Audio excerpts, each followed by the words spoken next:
அஸ்ஸலாமு அலைக்கும் வரஹ்மத்துல்லாஹி வபரகாத்துஹு. அல்ஹம்துலில்லாஹி வஹதா வஸ்ஸலாத்து வஸ்ஸலாமு அலா மன் லா நபிய்ய பஅத வ அலா ஆலிஹி வ ஸஹாபிஹி அஜ்மஈன் அம்மா பஅத்.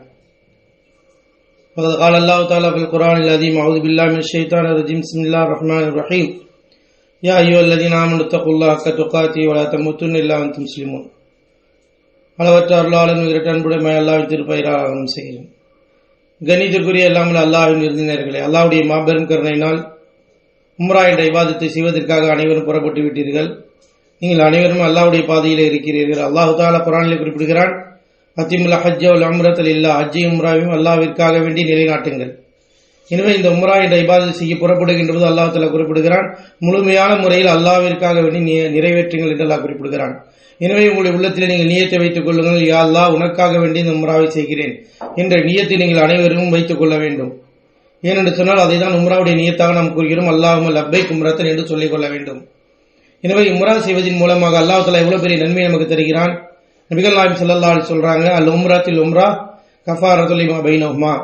ஒரு அடியார் ஒரு உம்ரா செய்கிறார், அடுத்த உம்ரா செய்யக்கூடிய நசீப் எப்போ கிடைக்கிறதோ அதுவரை இடைப்பட்ட காலங்களில் நாம் செய்கின்ற சிறு பாவங்களை எல்லாம் அல்லாஹ் தஆலா மன்னித்து விடுகிறார். நபிகள் நாயகம் ஸல்லல்லாஹு அலைஹி வஸல்லம் அவர்கள் கூறினார்கள்.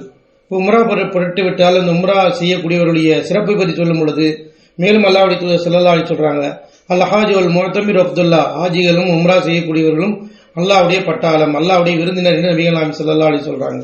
அதேபோல் நீங்கள் கேட்கக்கூடிய துஆக்களும் அங்கீகரிக்கப்படும் என நபிகள் நாயகம் ஸல்லல்லாஹு அலைஹி சொல்றாங்க. உம்ரா செய்யக்கூடியவர்கள் தங்களுடைய பிரயாணத்தில் ஆரம்பித்ததிலிருந்து முடிகின்ற வரை அல்லாஹ் தஆலா அவருடைய துஆக்களை கபூலாக்குகிறான் என்று நபிகள் நாயகம் ஸல்லல்லாஹு அலைஹி சொல்றாங்க. எனவே நீங்கள் அதிகமாக அல்லாஹ்விடத்திலே துஆ செய்ய வேண்டும். நீங்கள் பார்க்கக்கூடிய செல்லக்கூடிய இடம் புனிதமிக்க காபத்துல்லாஹ், அப்படிப்பட்ட அந்த இடத்திற்கு செல்லும் போது நாம் அல்லாஹ்வை அதிகமாக அல்லாஹ்விடத்திலே துஆ செய்ய வேண்டும். அல்லாஹ்வுடைய துஆக்களை கபூலாக்கக்கூடியவனாக இருக்கின்றான். எனவே நீங்கள் உம்ரா என்ற நியத்தை வைத்து புறப்பட்ட பிறகு உங்களுடைய நாவுகளில் தல்பியா கூற வேண்டும். நீங்கள் மஸ்கட்டிலிருந்து ஜித்தா இறங்குகின்ற விமானத்தில் இருப்பீர்கள். அந்த விமானம் ஜித்தாவில் இறங்குவதற்கு முன்னால் அரை மணி நேரத்துக்கு முன்னால் மீகாத்து வரும், எலம்லம் என்று சொல்லப்படும் அந்த இடத்தில் தான் நபிகள் நாயகம் ஸல்லல்லாஹு அலைஹி வஸல்லம் இந்தியாவிலிருந்து வரக்கூடியவர்கள் நியத்து வைக்கணும்னு சொல்லி கொடுத்தார்கள். எனவே அந்த இடம் வரும்போது விமானி அறிவிப்பார்கள், அந்த இடத்தில் நீங்கள் எல்லோருமே அல்லாஹும்ம லப்பைக் உம்ரத்தன் என்று சொல்லிக் கொள்ள வேண்டும். அல்லாஹும்ம லப்பைக் உம்ரத்தன் என்று சொன்ன பிறகு நீங்கள் தல்பியா சொல்லுங்கள், லப்பைக் அல்லாஹும்ம லப்பைக் லப்பைக் லா ஷரீக லக் லப்பைக் இன்னல் ஹம்த வ நிஅமத லக்கல் முல்க் லா ஷரீக லக். இறைவா, உன்னுடைய சன்னிதானத்துக்கு வந்து விட்டேன் யா அல்லாஹ், உன்னுடைய அழைப்பு ஏற்று வந்து விட்டேன் யா அல்லாஹ், உனக்கு எந்த இணையும் கிடையாது யா அல்லாஹ், உன்னை எல்லா புகழும் புகழ்ச்சி மாட்சி அதிகாரம் எல்லாமே உனக்கே உரியது யா அல்லாஹ் என்று சொல்லக்கூடிய தல்பியாவை நாம் அதிகம் விமானத்தில் இருக்கும் பொழுது, மக்காவில் இருக்கும் பொழுது, காபத்துல்லா செல்கின்ற வரை, மக்காவில் செல்கின்ற வரை தல்பியாவை நாம் சொல்லிக் கொண்டே செல்ல வேண்டும். அதே போன்று அங்கு சென்ற பிறகு ஹஜ்ரத் அவர்கள் உங்களுக்கு வழிகாட்டுவார்கள் உம்ராவுடைய இபாதத்தை பற்றி. உம்ரா என்ற அந்த இபாதத்தை நீங்கள் செய்ய போகின்ற ஆரம்ப நிலை மக்கா. நீங்கள் முதலாக 7 முறை காபத்துல்லா தவாப் செய்ய வேண்டும்.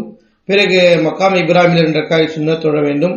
பிறகு ஜம்சம் நீர் குடிக்க வேண்டும், துஆ செய்ய வேண்டும். பிறகு சஃபா மலைக்கு சென்று சஃபாவில் மருவாவுக்கு தொங்கோட்டு ஓட வேண்டும். மருவாவில் சஃபாவுக்கு வர வேண்டும். மருவாவில் முடிந்துவிடும். இப்படி 7 சுற்றுகள் சொல்லி முடிந்தால் சாய் முடிந்துவிடும். அதற்கு பிறகு ஆண்களை பொறுத்தவரை மொட்டை அடித்துக் கொள்வது சுன்னத்தாகும். மொட்டை அடித்துக் கொள்ள வேண்டும். நபிகள் நாயகம் ஸல்லல்லாஹு அலைஹி சொன்னாங்க, யார் மொட்டை அடித்துக் கொள்கிறார் அல்லாஹ் தஆலா அவர்களுக்கு கிருபை செய்வானாக என சொல்வானாக. எனவே மொட்டை அடித்துக் கொள்ளும் ஆண்களை பொறுத்தவரை.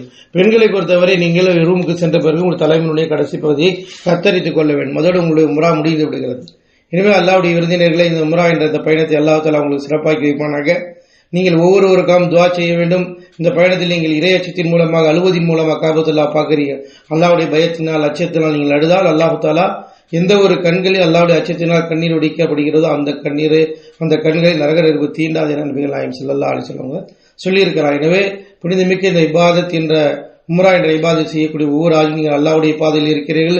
அங்கு இருக்கின்ற மக்காவிலும் சரி மதீனாவிலும் சரி 5 வேளை தொழுகையை விடாமல் ஜமாத்தை தொழ வேண்டும். தஹஜ்ஜுடைய தொழுகையை தொழ வேண்டும். உங்களுடைய பயணங்களில் நீங்கள் அதிகமாக தஸ்பீஹ்களை செய்ய வேண்டும். ஏறாம் அணிந்திருந்த தல்பியாக்களை அதிகமாக கூறிக்கொண்டே இருக்க வேண்டும். தல்பியாவின் மூலமாக அல்லாஹ் தஆலா மகத்தான நன்மை தருவதாக நபிகள் நாயகம் ஸல்லல்லாஹு அலைஹி வஸல்லம் அவர்கள் கூறியிருக்கிறார்கள். அன்பிற்குரிய அல்லாஹ் விருந்தினர்களே, உங்களுடைய பயணங்களை சிறந்த முறையில் ஆக்கிக் கொள்ளுங்கள். இபாதத்தோடும் இறை நினைவோடும் பொறுமையோடும் ஆக்கிக் கொள்ளுங்கள். இன்ஷா அல்லாஹ் அல்லாஹ் தஆலா இதற்கான மகத்தான கூலியை கொடுக்க இருக்கிறான். அல்லாஹ் ரப்பல் ஆலமீன் உங்களுடைய இந்த உம்ரா என்ற இபாதத்தை பரிபூர்ணமாக ஏற்று நல்ல விதத்தில் இபாதத் செய்து முடித்துவிட்டு வரக்கூடிய பாக்கியத்தை தந்தார் புரிவானாக. ஆமீன். வாஹிர் தஅவானா அல்ஹம்துலில்லாஹி ரப்பில் ஆலமீன். அஸ்ஸலாமு அலைக்கும் வரஹ்மத்துல்லாஹி வபரகாத்துஹு.